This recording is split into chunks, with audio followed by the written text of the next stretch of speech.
नमस्कार। सुबह के 8 बजने के साथ ही वक्त हो गया है सुर्खियां अखबार की का।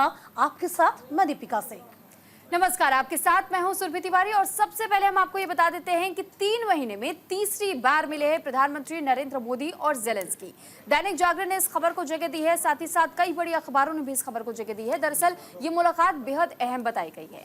प्रधानमंत्री नरेंद्र मोदी ने अपनी 3 दिवसीय अमेरिकी यात्रा के अंतिम दिन न्यूयॉर्क में यूक्रेन के राष्ट्रपति व्लादिमीर जेलेंस्की से मुलाकात की है। ये बताया जा रहा है कि ये मुलाकात यूक्रेन के अनुरोध पर हुई। 3 महीने से भी कम समय में तीसरी बार यूक्रेन के राष्ट्रपति जेलेंस्की और पीएम मोदी के बीच ये मुलाकात हुई। अमेरिका की यात्रा से लौटते वक्त सोमवार को न्यूयॉर्क में पीएम मोदी और जेलेंस्की के बीच जो मीटिंग हुई, विदेश सचिव विक्रम मिस्री ने इस बात की भी जानकारी साझा की कि मोदी और जेलेंस्की के बीच करीब 45 मिनट तक की बातचीत हुई, वार्ता हुई। कई मुद्दों को लेकर के इस दौरान इन दोनों के बीच में बातचीत चल रही थी। मोदी ने जेलेंस्की से ये कहा कि उन्होंने इस मुद्दे पर दुनिया के कई नेताओं से बात की है और सभी इस बात पर सहमत हैं। देखिए, तीसरी बार प्रधानमंत्री मोदी जेलेंस्की से मिले हैं और तस्वीरें बेहद खास है। इससे पहले भी आपको याद होगा, तस्वीरें तब सामने आई थी जब प्रधानमंत्री नरेंद्र मोदी ने हाथ मिलाया था और उनकी पीठ थपथपाई थी, तो सभी ने इसको सराहा भी था। लग रहा था कि एक बड़े होने के नाते उनको समझा भी रहे हैं प्रधानमंत्री। तो 3 महीने में तीसरा दौरा है। रूस यूक्रेन संघर्ष के शांतिपूर्ण समाधान के लिए समर्थन को दोहराया गया है। इस बीच आपको बता दें, युद्ध समाप्ति के लिए शांति सम्मेलन भारत में कराने के यूक्रेन के प्रस्ताव पर रुख सकारात्मक नहीं है। इसके अलावा भारत का मत, जब विवाद से जुड़े दोनों पक्ष मौजूद हों तभी शांति सम्मेलन का कोई मतलब है। यानी कि यदि आप और हम ही बातें करेंगे तो इससे कोई समाधान नहीं निकलेगा। यदि समस्या है तो रूस को भी साथ में लाना होगा। यानी कि एक मंच पे रूस और यूक्रेन दोनों मिलकर बातें करें तभी समस्या का समाधान निकल पाएगा। इसके अलावा आपको बता दें कि ओवरसीज फ्रेंड्स ऑफ बीजेपी के सदस्यों से भी मुलाकात हुई है। प्रधानमंत्री ने अमेरिका का साझा वीडियो भी शेयर किया है। तो रूस के साथ अपने पारंपरिक रिश्तों को प्रभावित किए बिना, देखिए ये समझिए, चूंकि रूस के साथ पारंपरिक रिश्ते भारत के रहे हैं, चाहे वह युद्ध के लिए हथियारों की सप्लाई का मामला हो या फिर पहले से ही मौजूद जो तमाम उनके रिश्ते उनको और मजबूती देने की बात हो। हालांकि आपको याद होगा, यूक्रेन जो है लगातार सामने बना हुआ है, तो यहाँ पर रूस भी ना रूठे और यूक्रेन भी से भी आपको बता दें बातचीत अच्छी हो, इसकी पूरी कोशिश भारत की ओर से की गई है। तो फिलहाल आपको बता दें, पीएम नरेंद्र मोदी ने एक बार फिर से यूक्रेन के राष्ट्रपति व्लादिमीर जेलेंस्की से मुलाकात की और रूस यूक्रेन विवाद की हालत पर चर्चा की है। ये पिछले 3 महीने में जेलेंस्की से मुलाकात है। हालांकि यूक्रेन विवाद पिछले दिनों स्विट्जरलैंड में जो शांति सम्मेलन हुआ था उसमें रूस ने हिस्सा नहीं लिया था। तो ये हम यही समझा रहे हैं कि प्रधानमंत्री नरेंद्र मोदी और जेलेंस्की 3 मरतबा तो मिल चुके हैं, लेकिन प्रधानमंत्री मोदी ये कह रहे हैं कि आप और हम मिले, ये तो बहुत अच्छा है, लेकिन रूस और जेलेंस्की इन दोनों को मिलना होगा, रूस को मिलना होगा, यूक्रेन को मिलना होगा। स्विट्जरलैंड में जो वार्ता हुई थी उसमें रूस नहीं पहुंचा था। इसी के परिप्रेक्ष्य में ये सवाल भी खड़े किए गए।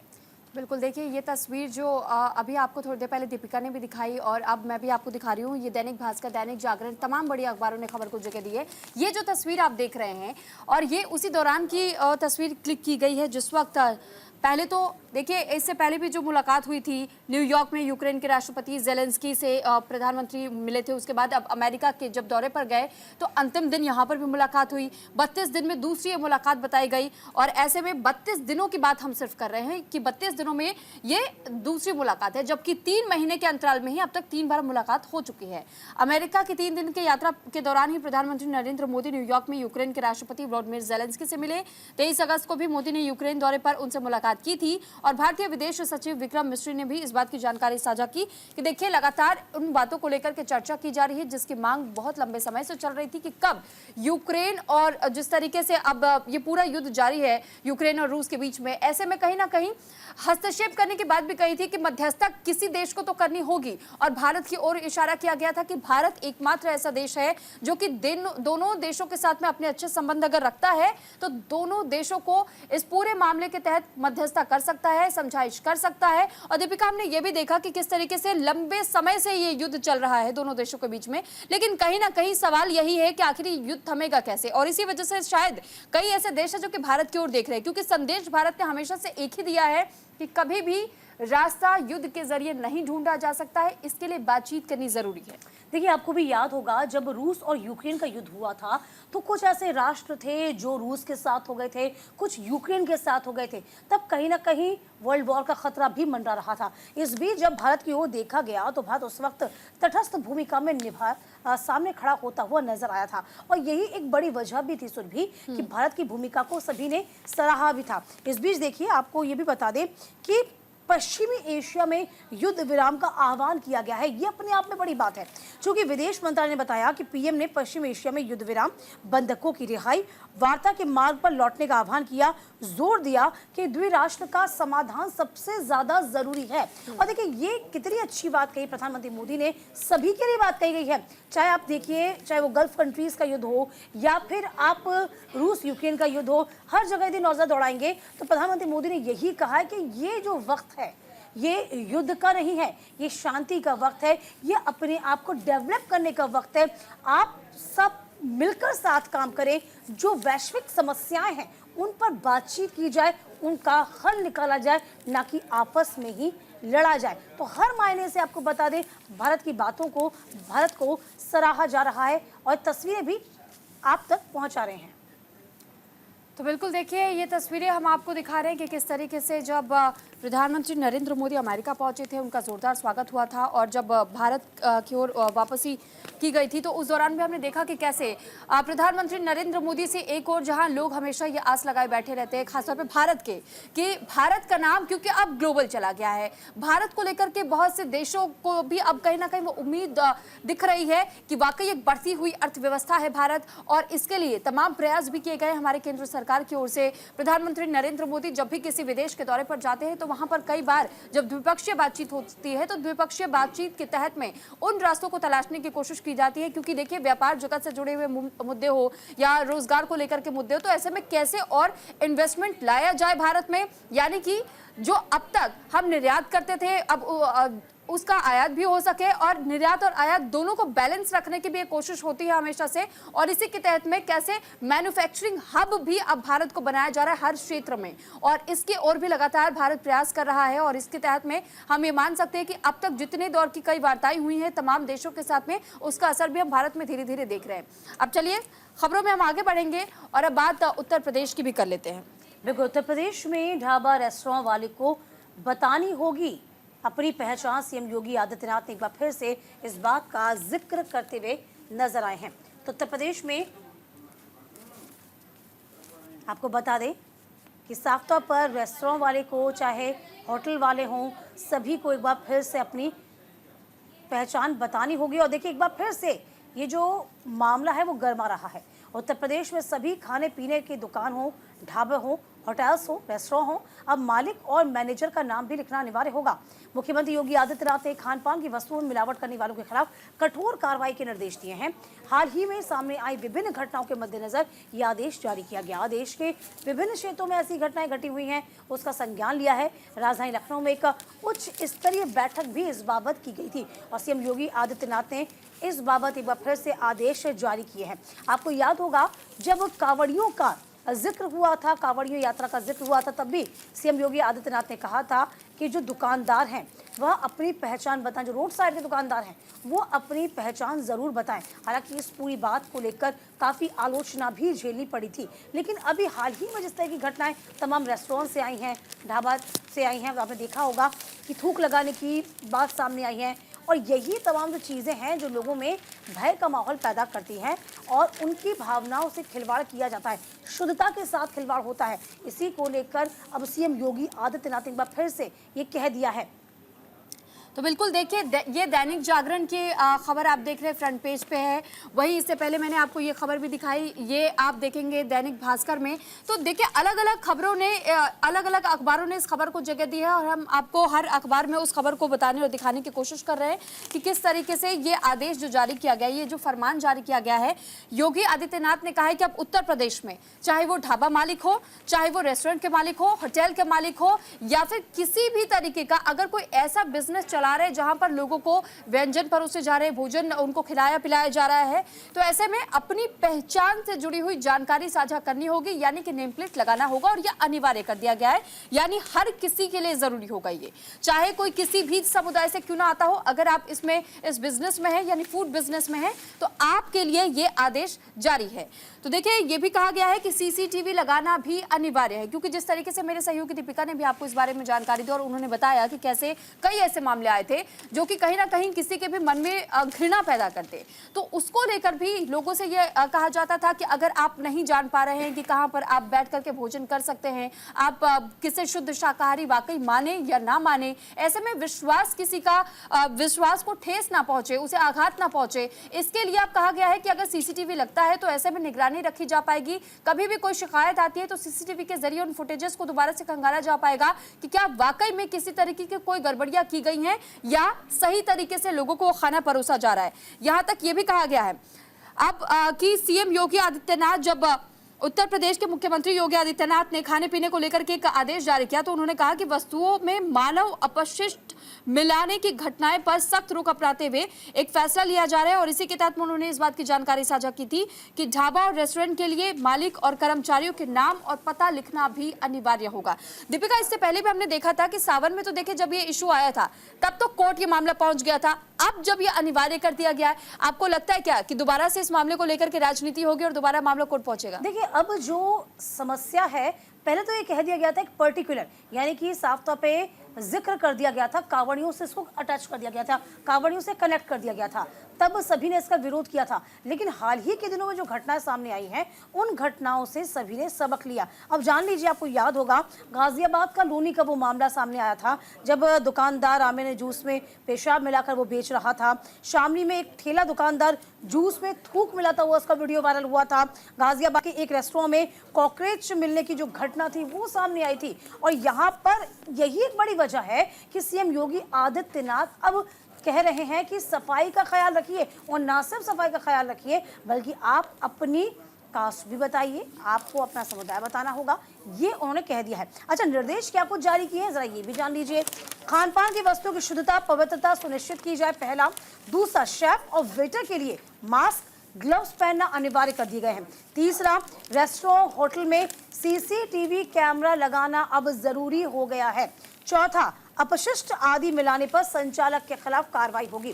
देखिए, अब आप चाहे विपक्ष हो या फिर आम जनता हो, इसे किसी भी तरीके से ले सकती है, इसे राजनीतिक रंग दे सकती है, कुछ भी कह सकती है, लेकिन आप यकीन मानिए कि यदि मुखिया, कह सकते हैं ना, राज्य का मुखिया सक्रिय नहीं होगा तो कुछ भी चलता रहेगा, कुछ भी होता रहेगा और कुछ भी मस्त मिलावट होके आप लोगों को सर्व करते रहेंगे। इसीलिए सीएम योगी आदित्यनाथ का ये डिसीजन काफी सख्त हो सकता है, लेकिन सभी के लिए बहुत जरूरी भी है। चलिए आगे बढ़ेंगे। तो बिल्कुल देखिए, समोसे वाले आलू ने कहीं ना कहीं लोगों को बहुत परेशान कर दिया है, क्योंकि पैर से साफ करते हुए ये फुटेज अब वायरल हो रहा है सोशल मीडिया पर। और गाजियाबाद की खबर बताई जा रही है, जहां पर गाजियाबाद का एक वीडियो सोशल मीडिया पर सर्कुलेट किया जा रहा है। ये वीडियो वायरल हो रही है तेजी से, जिसमें एक व्यक्ति आलूओं को चप्पल पहने हुए पैरों से साफ कर रहा है। देखिए, अभी ही हमने आपको उस खबर से रूबरू करवाया जब सीएम योगी ने साफ तौर पर एक कानून यानी कि अधिनियम में संशोधन करने की बात कह दी है और खाद्य सुरक्षा मानकों का ख्याल रखने की बात की गई। अब ऐसी तस्वीरें जब सामने आती है ना, ये तस्वीरें हमें विचलित भी करती हैं, हमें सोचने पर मजबूर करती हैं कि आखिरकार हम खाएं तो क्या खाएं, क्योंकि मिलावट हर जगह हो रही है। समोसे तो सभी बहुत चाव से खाते हैं, सभी का फेवरेट स्नैक्स होता है, और इस बाबत जब तस्वीरें ऐसी आएंगी, आप पीछे में ठीक देख पा रहे होंगे किस तरीके से जो आलू हैं उनको पैरों से कुचला जा रहा है। यही एक बड़ी वजह है कि सीएम योगी आदित्यनाथ ने पूरे मामले का संज्ञान लिया है और सख्त निर्देश जारी किए हैं। चलो आपको एक खबर भी बता देते हैं। सोशल मीडिया पर तेजी से ये वीडियो वायरल हो रहा है। ठीक आप देख पा रहे होंगे कि चप्पल पहनकर ये व्यक्ति पैरों से आलूओं को साफ कर रहा है। बताया जा रहा है कि वीडियो घंटा घर की किसी एक मिठाई दुकान का है और खाद्य सुरक्षा विभाग ने भी इस वीडियो का संज्ञान लिया। दुकान की तलाश लगातार जारी है। एक व्यक्ति ने सोशल मीडिया पर वीडियो डाला जिसमें लिखा हुआ था, घंटाघर स्थित मिठाई की दुकान पर समोसे डालने वाले आलूओं को पैर से साफ किया जा रहा है और ये वीडियो लगातार सोशल मीडिया पर वायरल हो रहा है और लोग इस पर कमेंट भी कर रहे हैं। तो वाकई में ये बड़ी बात है कि अब नकेल कसना बहुत लाजमी हो गया है। तो बिल्कुल देखिए, और इस तरीके की क्योंकि घटनाएं वाकई आम हो चुकी है, हमने वाकई आपने भी बताया कि कैसे लोग चाहे हम खाने पीने के सामान में या तो वो थूक मिला देते हैं या तो यूरिनेट कर देते हैं। तो ऐसे में जब घटनाएं सामने आती है तो कहीं ना कहीं वाकई हर एक परिवार अपने अपने लोगों के लिए चिंतित होता है कि हम क्या उन्हें जिस होटल में लेकर के जा रहे हैं क्या वाकई हमें शुद्ध शाकाहारी खाना मिलेगा, क्या हमें साफ सफाई से बनाया हुआ खाना मिलेगा या नहीं। और क्योंकि अगर देखिए जो लोग नॉन वेजिटेरियन होते हैं, जो लोग वेजिटेरियन होते हैं, इससे फर्क नहीं पड़ता, लेकिन फर्क इस बात से पड़ता है कि जो खाना आपके सामने परोसा जा रहा है, क्योंकि हमने अक्सर देखा है कि खाने को कितनी खूबसूरती के साथ में डेकोरेट किया जाता है, लेकिन जब बनाते वक्त क्या वाकई उतने ही स्तर पर उस हाइजीन को मेंटेन किया जा रहा है या नहीं, ये एक सबसे बड़ा सवाल इन दिनों बना हुआ है और लोग इस चीज को लेकर के चिंतित भी है। साथ ही उसमें किस प्रकार की मिलावट की जा रही है, किस प्रकार की मिलावट नहीं हो रही है, किसी केमिकल का तो इस्तेमाल नहीं किया जा रहा है। और क्योंकि हमने ये भी कई बार देखा दीपिका कि जब भी हम मार्केट भी जा रहे होते हैं तो ऐसे वीडियोस हमारे सामने आ जाते हैं कि कभी सेब को रंग दिया जाता है और उसे लाल बना दिया जाता है, टमाटर या गोभी को भी वो हरा और लाल बनाने के लिए रंगों का इस्तेमाल करते हैं, तो हमारे स्वास्थ्य के लिए भी ये सबसे ज्यादा खतरनाक हो रहे हैं। और ये बहुत ज़रूरी हो जाता है सुरभि आज के वक्त में कि आप साफ सफाई का ख्याल रखें। और यदि आप पर भरोसा करके कोई अपने परिवार को लेकर वहां आ रहा है तो आप ये यकीन मानिए कि आपकी दुकानदार की ये सभी की जिम्मेदारी होती है कि उसको विश्वास में लेकर वही अच्छा खाना सर्व किया जाए। ये बहुत ज़रूरी हो जाता है। चलिए आगे बढ़ेंगे। दिल्ली के सीएम आतिशी ने मंत्रियों और विभागाध्यक्षों के साथ पहली बैठक की, कहा अफसरों को पूरा सहयोग करना होगा। दैनिक जागरण ने इस खबर को जगह दी है। सीएम आतिशी ने पदभार संभालने के बाद मंगलवार को कैबिनेट मंत्रियों और सभी विभागाध्यक्षों के साथ कामकाज को लेकर बातचीत की है और कहा कि दिल्ली सरकार और तैनात अधिकारियों की पूरी जवाबदेही दिल्ली के लोगों के प्रति होती है। लोगों के टैक्स से ही हम सभी के घर चलते हैं। ऐसे में हमारी जिम्मेदारी है कि हम उन्हें बेहतर सुविधाएं दें, लोगों के प्रति जिम्मेदारी को पूरा निभाएं, ईमानदारी के साथ निभाएं। उन्होंने कहा कि सरकार के रूप में हमारी जिम्मेदारी है कि पंक्ति में खड़े आखिरी व्यक्ति तक सभी सरकारी सुविधाएं पहुंचे, सरकार उसकी उम्मीदों पर खरा उतरे। ऐसे में दिल्ली सरकार और अफसर मिलकर ये सुनिश्चित करेंगे कि दिल्ली में हर जरूरतमंद तक सरकारी सुविधाएं पहुंचे और उन्हें सम्मानजनक जीवन मिल सके। ये बहुत ज़रूरी हो जाता है। तो फिलहाल देखिए, पहली बैठक थी, पहली बैठक में ही सख्त निर्देश जारी किए गए।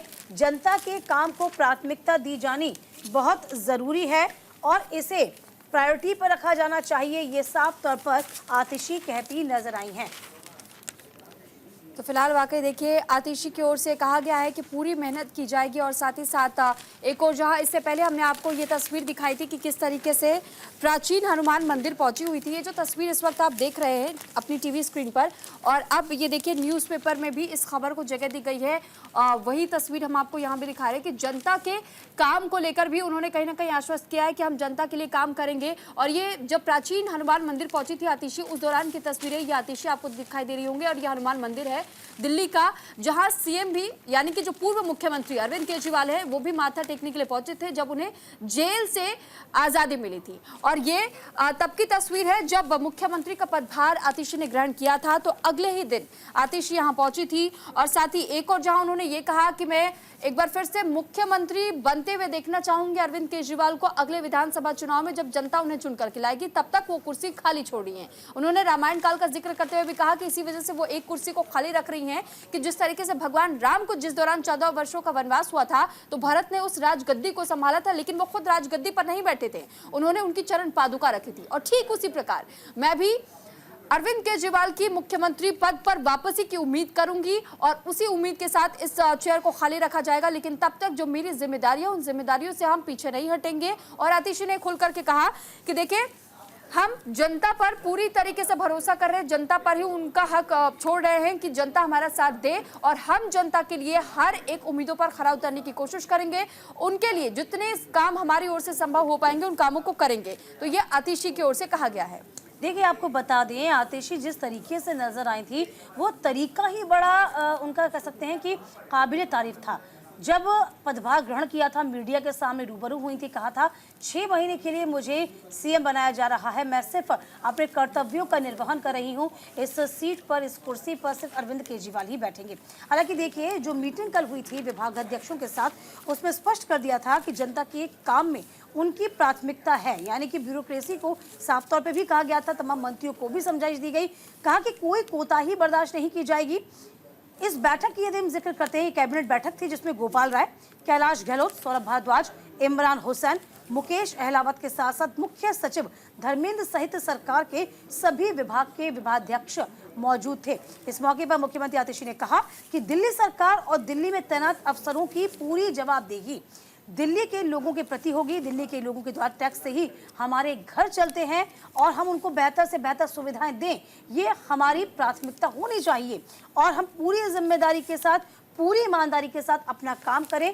पंक्ति में खड़ा जो आखिरी व्यक्ति है, उस तक भी तमाम योजनाओं का लाभ पहुंचना चाहिए, ये लाजमी है। हालांकि ये कैबिनेट की बैठक थी, इसमें तमाम तरह के बातें यहाँ पर कहती हुई नजर आई आतिशी, लेकिन इस बीच ये समझना भी बहुत ज़रूरी हो जाएगा, क्योंकि अरविंद केजरीवाल को ये यकीन था कि देखिए, सशर्त उनको जमानत मिली है, जिसमें तमाम तरह के यूँ कह सकते हैं कि रोक थी, वो अखबारों पर यूँ कह सकते हैं कि साफ तौर पर सिग्नेचर नहीं कर सकते थे, फाइलों पर कोई बड़ा निर्णय नहीं ले सकते, तो ज़रूरत उनको ये भी थी कि अब सीएम पद को छोड़ा जाए। अब देखिए, समय कम है, काम ज्यादा है। आतिशी बखूबी इस बात को समझती हैं, क्योंकि बहुत जल्द ही विधानसभा चुनाव नजदीक हो जाएंगे, तमाम तरह की घोषणाएं करनी है, वापस से आम आदमी पार्टी की साख को मजबूत करना है, ये सबसे बड़ी प्रायोरिटी में शामिल है आम आदमी पार्टी के लिए। सुरभि, तो बिल्कुल देखिए, जैसे दीपिका भी इस बात की जानकारी दे रही थी कि किस तरीके से अब तक आम आदमी पार्टी न केवल अपनी साख बचाने की कोशिश कर रही है, क्योंकि अब तक कई ऐसे मामले सामने आए हैं जिसमें हमने ये देखा है कि बीजेपी खासतौर पर अरविंद केजरीवाल को भी घेरने की कोशिश कर चुकी है और पूरे आम आदमी पार्टी के कई बड़े चेहरों को भी घेरने की कोशिश कर चुकी है, जिसमें कि हमने देखा कि किस तरीके से, चाहे वो सत्येंद्र जैन रहे हो, चाहे वो संजय सिंह रहे हो, चाहे राघव चड्ढा रहे हो या अरविंद केजरीवाल रहे हो, यहाँ तक कि आतिशी को लेकर भी कई बार हमलावर बीजेपी हो चुकी है। लेकिन अब देखना यह होगा कि जब सीएम की कुर्सी संभाल रही हैं इस बीच आतिशी, तो क्या 2025 में जो दिल्ली में विधानसभा चुनाव होंगे, तब तक वही भरोसा आतिशी जनता का कायम रख पाती हैं, और क्या वाकई एक बार फिर से जनता उसी उम्मीद, उसी भरोसे के साथ वाकई वो कुर्सी अरविंद केजरीवाल को दोबारा से लौटाने की और भी कहीं ना कहीं संकेत देगी। तो इसके लिए इंतजार तो हमें विधानसभा अगले चुनाव का करना होगा, लेकिन फिलहाल देखिए, और भी कई बड़ी खबरें हैं जिनको लेकर हम आप तक अपडेट देते रहेंगे। यहाँ रुक रहे एक छोटे से ब्रेक के लिए।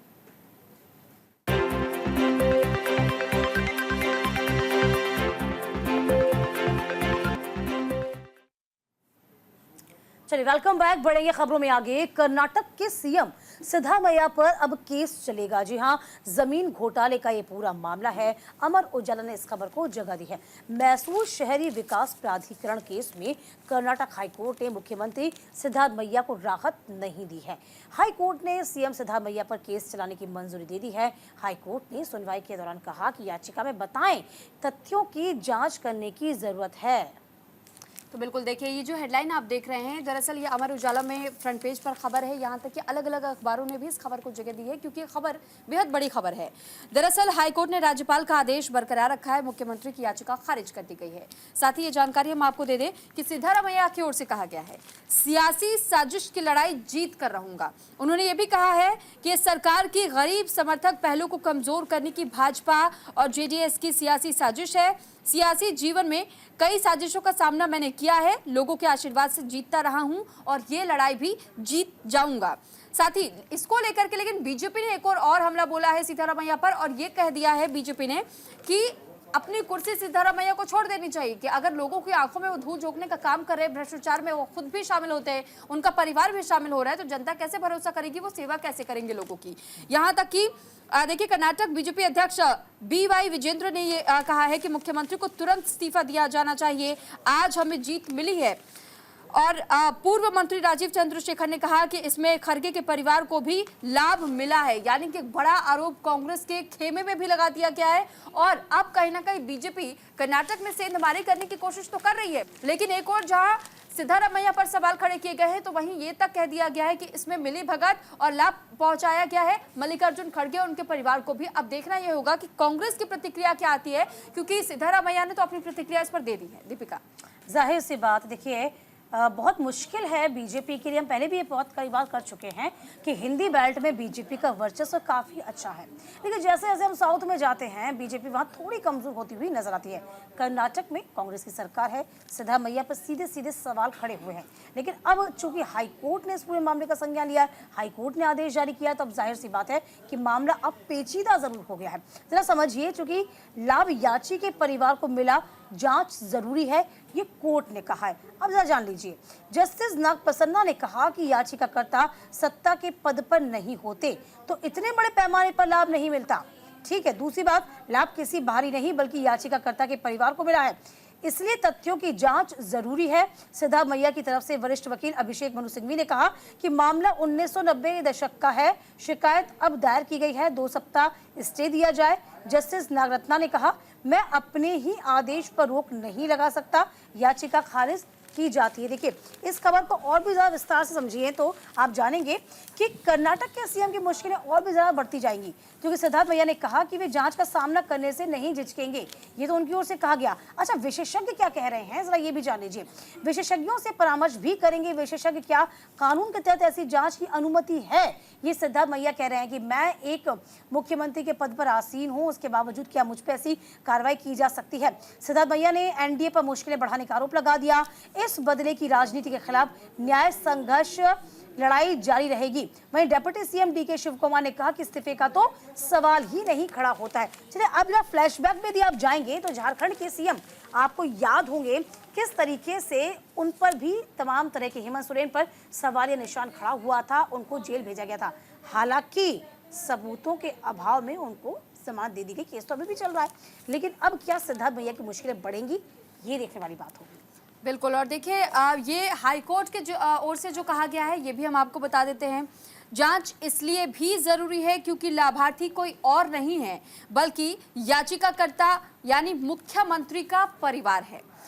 तो धारा 17(1) कहीं भी कानूनी प्रावधान के तहत दंडनीय अपराधों के लिए किसी लोक सेवक के खिलाफ बीएनएस की धारा 200 या 223 के तहत दर्ज निजी शिकायत में अनुमोदन लेने की आवश्यकता नहीं बताती है, और इसीलिए जांच का आदेश दिया गया। यानी कि पहले जांच होगी और इस जांच की प्रक्रिया में अगर ये सिद्ध हो जाता है कि वाकई इस तरीके का घोटाला किया गया है और जमीन जो अलॉट किया गया था और फिर उसके नाम पर जो मुआवजा तय किया गया था, जो कि उनकी पत्नी का नाम पार्वती है और पार्वती जी के नाम पर ही ये जमीन दी गई थी, लेकिन जब मुआवजे की मांग की गई तो मुआवजे के तहत में 14 प्लॉट दिए गए और उन प्लॉटों की कीमत इस जमीन से दुगनी थी, और इसी को लेकर के पूरा घोटाला सामने आया था। आपकी जानकारी के लिए बता देते हैं कि आरोप यह है कि मैसूर शहरी विकास प्राधिकरण मुडा ने सीएम की पत्नी पार्वती को 3.16 एकड़ भूमि के बदले पौष इलाके में 14 महंगे भूखंड आवंटित कर दिए थे।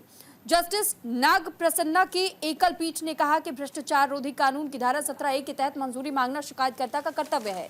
राज्यपाल इस पर स्वतंत्र निर्णय ले सकते हैं। अब ये उनके हाथों में है, क्योंकि हम तो ये आदेश देते हैं कि इस पूरे मामले को लेकर के सुनवाई होनी चाहिए और फिर इस पूरे मामले में जानकारी जुटाई जानी चाहिए, सबूत पेश किए जाने चाहिए, लेकिन राज्यपाल के हाथों में है कि क्या इसके बाद कदम उठाए जाने चाहिए। क्योंकि एक और जहां बीजेपी इस्तीफे की मांग कर रही है तो सिद्धारमैया क्या वाकई इस्तीफा देंगे या राज्यपाल का क्या फैसला आता है, क्या निर्देश वो मुख्यमंत्री को देते हैं, इस बात का इंतजार फिलहाल करना होगा। हालांकि अब ये मामला क्योंकि हाईकोर्ट पहुंचा है तो सबूतों का इंतजार भी यहाँ किया जा रहा है कि जब सबूत पेश किए जाए। ये जानकारी भी अब आपको हम दे देते हैं कि याचिका में सीएम का ये दावा था कि केस की मंजूरी बिना सोचे समझे दी गई है।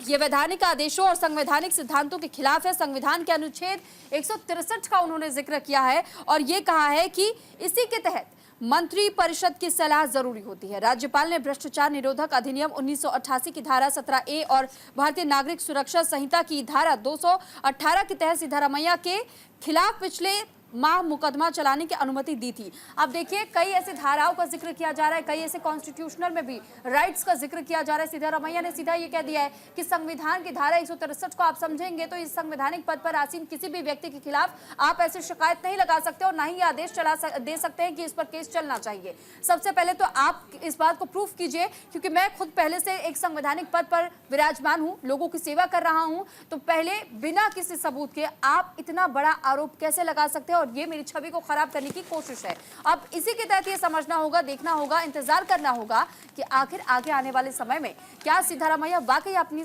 ईमानदारी प्रूफ कर पाते हैं या फिर उनकी मुश्किलें अभी और बढ़ेगी। बिल्कुल जाहिर सी बात है, मुश्किलें और बढ़ेंगी क्या, देखने वाली बात होगी। हालांकि डेंट लगाने का काम जो है बीजेपी लगातार करती है और अब यहाँ पर सवाल तो जमीन घोटाले से जुड़े हुए आ गए हैं। देखने वाली बात होगी कि आगे क्या कुछ होगा। चलिए सुरभि खबरों में आगे बढ़ जाएंगे। तो बिल्कुल देखिए, अब खबरों में आगे बढ़ते हुए इस बीच हम आपको बता देते कि सीईसी राजीव कुमार का ये कहना है कि झारखंड विधानसभा चुनाव समय पर होंगे। द हिंदू ने इस खबर को जगह दी है और देखिए चुनाव कमीशन की ओर से अब इस बात की जानकारी साझा की गई है और तस्वीर आपको वो पूरी खबर दीपिका दिखा रही है।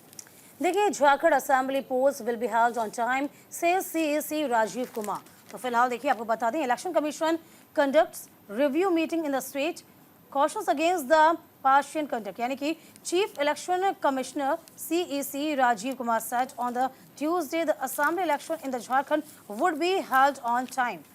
The term of the 81 seats assembly in the due to expire on January 5, 2025. Mr. Kumar was speaking on the conducting day of the Election Commission's review meeting in Ranchi. और इसी के साथ साथ एक चीज़ आपको बता दें कि वोट एट होम ऑप्शन ये भी रखा गया इस बार। कैसे? The CSE asked DEOs and the in-gate voters though the innovative awareness and the outreach activities, इसके लिए भी उन्होंने सुविधाएं कर रखी हैं। देखिए, इलेक्शन कमीशन ने इस बीच ये साफ कर दिया है कि अब बहुत जल्द ही चुनाव होंगे और ये साफ हो गया क्योंकि झारखंड में आपने देखा ही होगा जो स्थितियां हैं थोड़ी सी बदली हुई आपको नजर आई थी। जब हेमंत सोरेन जेल चले गए थे उसके बाद सत्ता परिवर्तन की बात कही जा रही थी, लेकिन ऐसा हुआ नहीं और चंपई सोरेन को सत्ता वो सौंप के जेल चले गए थे। इसके बाद जब वो जेल से बाहर आते हैं, चंपई सोरेन वापस से नाराज हो जाते हैं और अब वह बीजेपी का हिस्सा बने हुए हैं। यहाँ बीजेपी का यदि हम जिक्र करते हैं तो बीजेपी ने भी यहाँ से परिवर्तन यात्रा की शुरुआत कर दी है, शंखनाद कर दिया। अमित शाह ने इसकी शुरुआत की थी। तो फिलहाल देखिए, अब झारखंड में समय पर चुनाव होंगे, ये साफ तौर पर इलेक्शन कमीशन की ओर से कह दिया गया है। इसके लिए तमाम तैयारियां पूरी कर ली गई हैं और पूरी कर ली जा रही हैं। और इसी के साथ साथ देखिए, उन्होंने कहा है कि जो सीटें हैं उन पर तय वक्त पे ही चुनाव होंगे। इसका ये मैसेज सभी को कन्वे उन्होंने साफ तौर पे कर दिया है। तो बिल्कुल देखिए, जिस तरीके से जानकारी दीपिका ने आपको दी है, ये जानकारी आपको दे दें कि विधानसभा का कार्यकाल अगले 5 जनवरी 2025 को समाप्त हो जाएगा और इसके बाद से यहाँ पर चुनाव होने हैं और इसी वजह से 81 सीटों पर जब चुनाव होंगे तो उसको लेकर भी ये बताया गया है कि किस तरीके से आगे आने वाले समय को लेकर हम पहले से तैयार हैं और साथ ही साथ जो तय तारीखें बताई जा रही हैं, जो तय समय बताई जा रही है, उसके अनुसार ही झारखंड में हम चुनाव करवाएंगे, क्योंकि ये मांग भी हो रही थी कि इसको लेकर के वाकई ध्यान दिया जाना चाहिए और झारखंड में उसी तय सीमा के तहत में चुनाव किया जाना चाहिए। हालांकि अब इंतजार वाकई दीपिका हमें ये करना होगा कि जब ये चुनाव होंगे तो जीत किसकी होती है, क्योंकि चंपई सोरेन ने भी ये तो ऐलान कर दिया था कि वो भी एंट्री अपनी बनाए रखेंगे, लेकिन वो इस बार झामुमो के साथ में नहीं रहेंगे। देखिए, झारखंड मुक्ति मोर्चा जो कि हम कह सकते हैं कि हेमंत सोरेन के जो पिता हैं उनके पिता के द्वारा बहुत इसको बड़े प्यार से साजा गया था, संवारा गया था। चंपई सोरेन का हम यदि जिक्र करते हैं, शिबू सोरेन जिसका हम जिक्र कर रही हूं मैं, इसके बाद चंपई सोरेन ऐसे व्यक्ति थे जो कि झारखंड मुक्ति मोर्चा में दूसरा स्थान रखते थे, उनको भी शिबू सोरेन के बराबर ही दर्जा दिया जाता था। और यही एक बड़ी वजह भी थी सुरभि, जिसमें हम कह सकते हैं कि हेमंत सोरेन जब जेल जाते हैं तब सत्ता की चाबी साफ तौर पर चंपई सोरेन को सौंप दी जाती है। चंपई सोरेन के बारे में यदि हम बता दें तो आदिवासी वर्ग में काफी जाना पहचाना वो चेहरा है और काफी सीटों पर वो अपना प्रभाव रखते हैं। तो फिलहाल ये देखना होगा क्या डेंट यहाँ पर जेएम को कह सकते हैं झारखंड मुक्ति मोर्चा को लगेगा या नहीं लगेगा, क्या इसका फायदा कांग्रेस उठा पाएगी, बीजेपी इस बीच क्या करेगी, ये देखने वाली बात होगी। चलिए आगे बढ़ जाएंगे। बिहार के मंत्री ने शेयर किया गुप्त पोस्ट, दरार की अटकलों में आई तेजी। द हिंदू ने इस खबर को जगह दी है। जनता दल यूनाइटेड के वरिष्ठ नेता और बिहार के ग्रामीण कार्य विभाग RWG के मंत्री अशोक चौधरी ने मंगलवार को एक्स पर हिंदी में एक पोस्ट के माध्यम से राजनीतिक विवाद को जन्म दे दिया। इसके माध्यम से उन्हें पार्टी प्रमुख और राज्य के मुख्यमंत्री नीतीश कुमार पर निशाना साधते हुए देखा गया है। हालांकि संदेश पोस्ट करने के तुरंत बाद पार्टी के एक प्रमुख दलित चेहरा चौधरी सीधे ने सीएम आवास पहुंचे और कुमार से 1 घंटे से अधिक तक मुलाकात भी की। RWD मंत्री ने बाद में मीडिया को बताया कि उनका पोस्ट राजनीतिक नहीं बल्कि व्यक्तिगत था। तो बिल्कुल देखिए, जिस तरीके से बिहार के एक मंत्री ने एक क्रिप्टिक पोस्ट साझा किया है, ये द हिंदू में इस खबर को जगह दी गई है और साथ ही ये कहा गया है कि senior Janata Dal leader and Bihar minister for rural works department Ashok Chaudhary triggered a political controversy on Tuesday. यानी कि एक राजनीतिक और भी हम ये कह सकते हैं कि एक पहलू को छेड़ने की कोशिश की गई है, क्योंकि हम इन दिनों देख रहे हैं कि किस तरीके से जेडीयू को लेकर भी ऐसी अटकलें लगाई जा रही है कि क्या वाकई जेडीयू के भीतर अंतरकलह की खबरें सामने आ रही है। क्योंकि इससे पहले आपने देखा कि जब केसी त्यागी ने प्रवक्ता पद से इस्तीफा दिया, उसके बाद एक और मंत्री बताए जा रहे थे कि वो नाराज चल रहे हैं। यहाँ तक कि हमने सम्राट चौधरी को लेकर भी कई नेताओं के मन में नाराजगी थी, इस बात को लेकर भी अफवाहें फैलाई गई थी। लेकिन उस वक्त भी जेडीयू ने सफाई दी कि देखिए ये तो विपक्ष का काम है, विपक्ष ऐसी अफवाहें फैला रहा है, लेकिन हमारे बीच तो कोई अंतरकलह की खबरें नहीं हैं। और साथ ही साथ अब एक और पोस्ट जो साझा किया गया है, इसको लेकर भी सवाल खड़े किए जा रहे हैं कि आखिर इसका मतलब क्या है। क्योंकि देखिए ये भी माना जा रहा है कि जो पोस्ट उन्होंने साझा किया है, इसमें कहीं ना कहीं एक और कई ऐसे नेता हैं जो कि अगले विधानसभा चुनाव में अपने आप को भी मुख्यमंत्री के तौर पर देख रहे हैं। वो चाह रहे हैं कि अब मुख्यमंत्री चेहरे पर भी बदलाव लाना चाहिए। यहाँ तक कि एक और पोस्ट सामने आया था जिसमें कि नीतीश कुमार के उम्र को लेकर के भी पोस्ट किया गया था और ये माना जा रहा है कि कहीं ना कहीं अब इसको लेकर ये मांग की जा रही है कि सीएम चेहरे पर भी विचार विमर्श होना चाहिए। हालांकि ये जानकारी आपको दे दें, नॉट पॉलिटिकल बट पर्सनल, इस कोट के साथ में इस पोस्ट को साझा किया गया है। और अशोक चौधरी ने जब ये पोस्ट किया तो उसको लेकर ये भी जानकारी साझा की गई कि देखिए जेडीयू की ओर से ये पहले ही स्पष्ट किया गया कि ये किसी प्रकार से पोस्ट पॉलिटिकल नहीं है, ये पर्सनल विचार है और पर्सनल पोस्ट है। अशोक चौधरी की ओर से कैप्शन दिया गया था। फिर भी जेडीयू कह रही है कि जानबूझकर विपक्षी दल किसी भी बात को लेकर मुद्दा बनाने की कोशिश कर रहे हैं, जबकि कोई मुद्दा है नहीं। दीपिका, देखो देखिए, ये एक मजे का राजनीतिक विवाद कहा जाए तो उसमें कोई अतिशयोक्ति नहीं है, क्योंकि आप समझिए कि कंट्रोवर्सी हो गई है। कंट्रोवर्सी वो भी बैठे बिठाए कैसे। मंत्री की सफाई हुई कि नीतीश मेरे मानस पिता है, मैं मूर्ख नहीं जो अपने पिता के खिलाफ लिख दूं।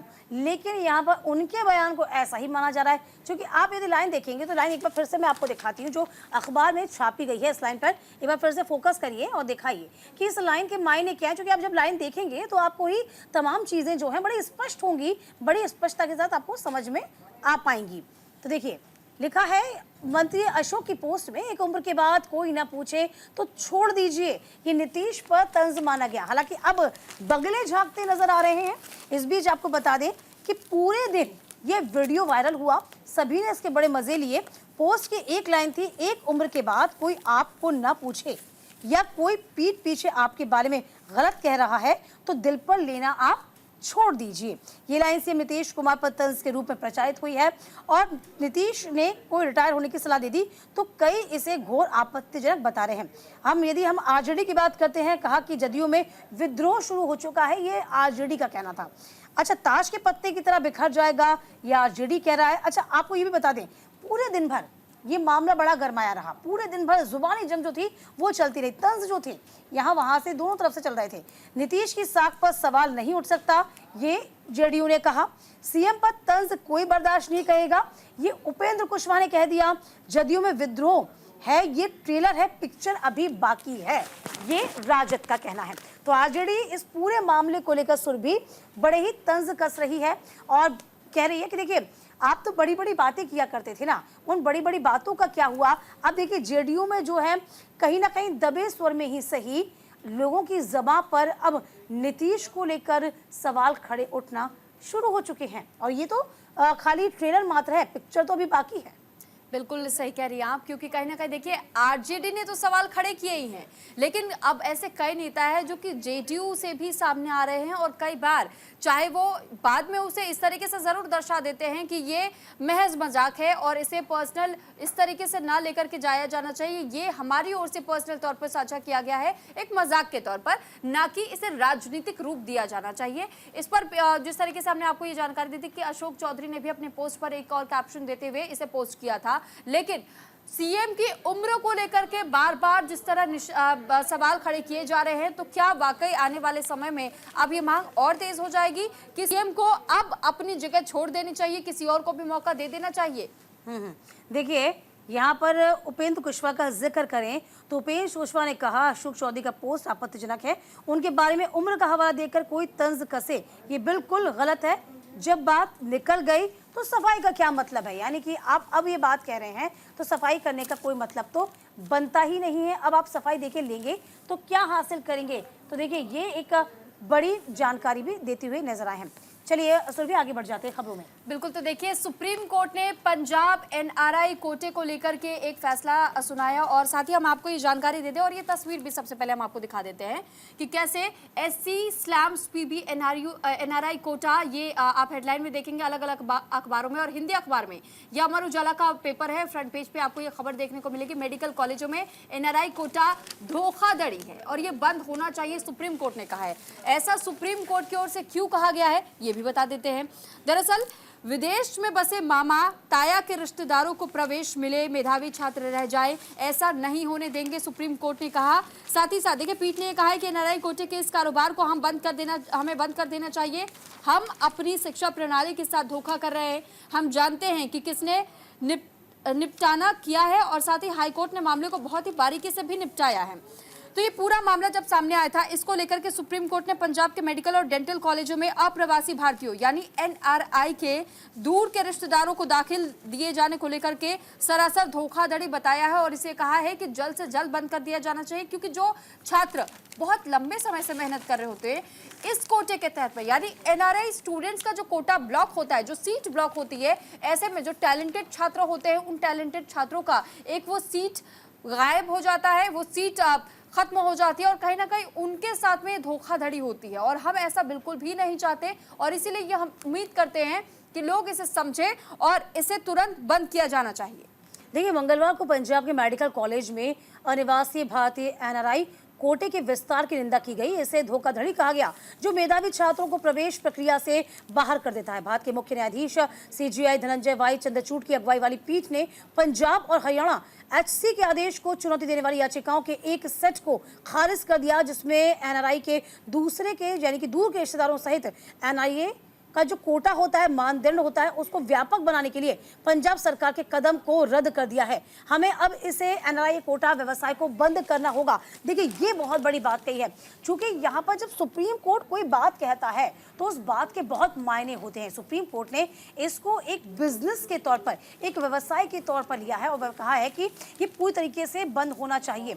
कॉलेज के प्रवेश में पंजाब की मनमानी हुई और इसी पर सुप्रीम कोर्ट ने सख्ती दिखाई है। सुप्रीम कोर्ट ने कहा है कि सुप्रीम कोर्ट ने पंजाब मेडिकल कॉलेज में प्रवेश के लिए अप्रवासी भारतीयों यानी कि एनआरआई के दूर के रिश्तेदारों को आरक्षण देने को धोखाधड़ी करार दिया। Chief justice DY Chandrachud, justice JB Pardiwala, justice Manoj Mishra की बेंच ने एनआरआई कोटा की परिभाषा का विस्तार करने की राज्य की अपील को खारिज कर दिया। कहा कि जोर देकर कहा कि दूर के रिश्तेदारों को आरक्षण का लाभ नहीं दिया जा सकता। इससे वो तमाम छात्रों को सवाल के घेरे में आते हैं जिनमें प्रतिभा तो बहुत होती है लेकिन उनको उसका अवसर नहीं दिया जाता और आप ये मिलकर उनकी प्रतिभा का हनन कर रहे हैं, उनको अवसर नहीं दे रहे हैं। ये अपने आप में बड़ा सवाल था। इसके अलावा कहा कि कुछ और नहीं बल्कि पैसा घुमाने वाली मशीन है। ये देखिए सुप्रीम कोर्ट ने तल्ख तरीके से कहा है कि एनआरआई कोटा मूल रूप से वास्तविक एनआरआई और उनके बच्चों को लाभ पहुंचाने के लिए ही था और इससे उन्हें भारत में शिक्षा पाने के मकसद में आसानी मिलती थी, लेकिन दूर के रिश्तेदारों को एनआरआई में श्रेणी में शामिल करने के लिए नीति के मूल उद्देश्य को कमजोर कर दिया गया है। यानी कि अब आप ऐसा कतई न करें, जो इसके लिए पात्र हो वही परीक्षा दे और वही आगे बढ़े। और बिल्कुल देखिए दीपिका, इसमें एक और बात मैं दर्शकों को बताना चाहूंगी, क्योंकि जो याचिकाकर्ता ने याचिका सुप्रीम कोर्ट में लगाई थी, उसका ये कहना है कि एक याचिकाकर्ता के वकील ने दरअसल ये तर्क दिया है कि एनआरआई कोटा प्रवेश लेने के लिए धनबल के उपयोग के अलावा और कुछ नहीं है। प्रोस्पेक्टस में ये दिखाया गया है कि एक बार जब आप कोई श्रेणी चुन लेते हैं तो आपको उस श्रेणी के साथ रहना होता है, यानी कि ये भी बताया गया है कि उस याचिकाकर्ता के 636 अंक थे, बावजूद उसको दाखिला नहीं मिला क्योंकि उसके पास एनआरआई कोटा नहीं था, और अगर एनआरआई कोटा होता तो शायद उसका दाखिला हो जाता। जब इस पर पंजाब सरकार की ओर से कहा गया कि पंजाब सरकार ने यूपी और हिमाचल का हवाला दिया, पंजाब सरकार की ओर से पेश वरिष्ठ वकील शादान फराज ने यह कहा कि हिमाचल प्रदेश, उत्तर प्रदेश जैसे अन्य राज्य भी एनआरआई कोटा प्रवेश के लिए ऐसे ही नियमों का पालन कर रहे हैं, तो फिर हमारे राज्य में अगर हम इसे लागू कर देते तो फिर आपत्ति कहां होती है? 15% कोटा कैसे दिया जा रहा है? आप दूसरे राज्यों में भी देखिए, सिर्फ पंजाब को ही क्यों घेरा जा रहा है? तो आप ये सोचिए कि अलग अलग राज्यों में भी इसी नियम के साथ में अपनाया जा रहा है, और इसी वजह से कहीं ना कहीं अब कुछ गुस्सा सुप्रीम कोर्ट का भी इस पर फूटा है। अब देखिए, खबरों में आगे बढ़ते हैं और बात अब करेंगे पराली की। दरअसल खेतों में पराली जलाने के मामले लगातार सामने आ रहे हैं, और इसी बीच सुप्रीम कोर्ट की ओर से CAQM से अब कार्रवाई करने की बात कही गई है, और ये कहा गया है कि कार्रवाई कीजिए और हमें रिपोर्ट दीजिए। तो मेरी सहयोगी दीपिका आपको ये खबर भी दिखा रही है, हिंदुस्तान टाइम्स के साथ अलग अलग अखबारों में इस खबर को जगह दी गई है। देखिए, खबर दैनिक भास्कर में भी छापी गई है, तमाम अखबारों में इसे तरजीह दी गई है। सुप्रीम कोर्ट ने पराली जलाने पर कहा शुक्रवार तक आपको जवाब देना होगा। देखिए, पराली का मामला जैसे जैसे हमने कहा ना कि सुगबुगाहट सर्दी की तेज होती जाती है, वैसे वैसे पराली की जो समस्या है वो मुंह बाहें खड़ी हो जाती है, और अब सुप्रीम कोर्ट ने पहले से ही संज्ञान ले लिया। वायु गुणवत्ता प्रबंधन आयोग से स्पष्टीकरण मांगा है। पहली बात ये, तो फिलहाल आपको बता दें, सुप्रीम कोर्ट ने पराली जलाने से होने वाले प्रदूषण को रोकने के लिए CQM द्वारा उठाए गए कदमों पर स्पष्टीकरण मांगा। कहा है कि मंगलवार को वरिष्ठ अधिवक्ता अपराजिता सिंह ने अखबारों में प्रकाशित खबरों के आधार पर दिल्ली के आसपास के इलाकों में फिर से पराली जलाने की समस्या पैदा हो रही है। एक बार फिर से वायु गुणवत्ता प्रभावित करने की कोशिश की जा रही है, जिसमें उन्होंने अपना संज्ञान लिया।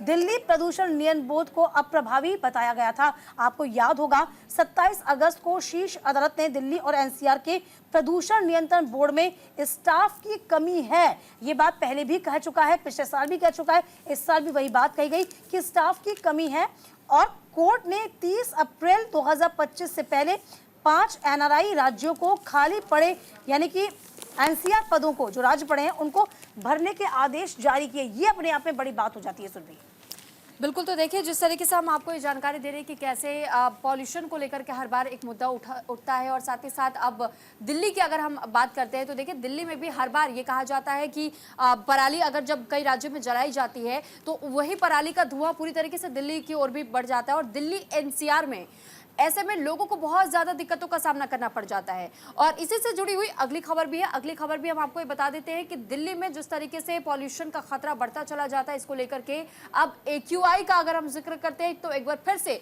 AQI धीरे धीरे पुअर कंडीशन की ओर इशारा कर रहा है, यानी कि खराब श्रेणी की ओर इशारा कर रहा है। वाकई में आपको बता दें, हिंदुस्तान टाइम्स ने इस खबर को जगह दी है। 2 महीने से अधिक समय तक नीले आसमान के बाद दिल्ली मंगलवार को भूरे भूरे रंग से ढकी हुई नजर आई है। तो फिलहाल देखिए, इस खबर को जगह दी गई है, और ये तस्वीरें आपको चौंका देंगी, चूंकि प्रदूषण के स्थानीय स्रोतों, विशेष रूप से वाहनों के उत्सर्जन के कारण राजधानी की वायु गुणवत्ता का स्तर खराब हो गया, क्षेत्र की ओर बढ़ रहा है। बात मौसम विभाग हो गया।